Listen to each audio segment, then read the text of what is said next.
The MSD series, Part 13, Reading is Fundamental. Most Coast Guard inspections are uneventful occurrences, at least for the coasties.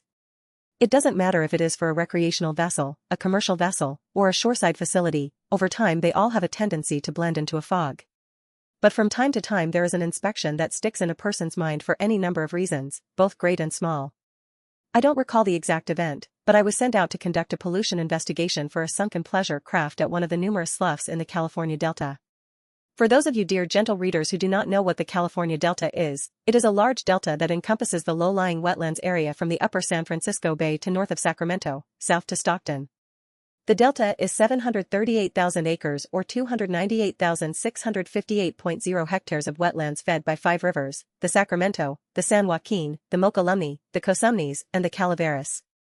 Mankind being mankind over the past 150 years has been very busy changing this part of nature to suit mankind's vanities. The past 150 years have seen channels dredged, sloughs cut, levees built, and areas drained of water to suit mankind's vision of the day.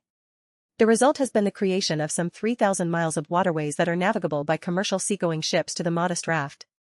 This particular day I was on a levee road looking at a larger recreational boat that ran aground and sank.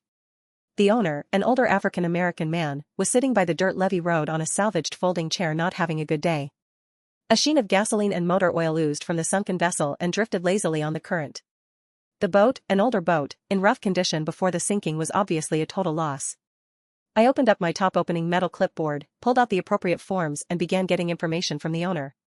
This man was polite and answered all of my questions, so I decided to be as humane and gentle as possible.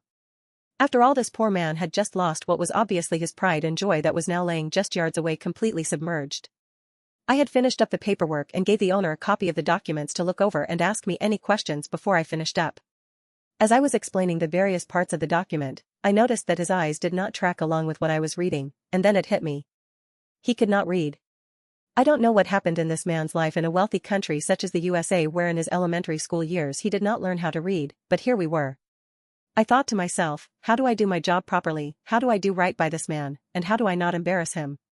I thought to myself for a minute or so. Sir, I said to the man, there is a lot of legal information here that can be very confusing and frightening. How about I read it aloud to you, and if you have any questions, you stop me and ask them. The look of relief on his face. Yes, I would like that very much, was his response. So, I read to him the entire form and paused from time to time so he could ask questions. At the end of the investigation I handed him his copy of the report, my business card, and wished him well. I don't recall exactly what the outcome of the investigation was, and up to a certain point I did not care.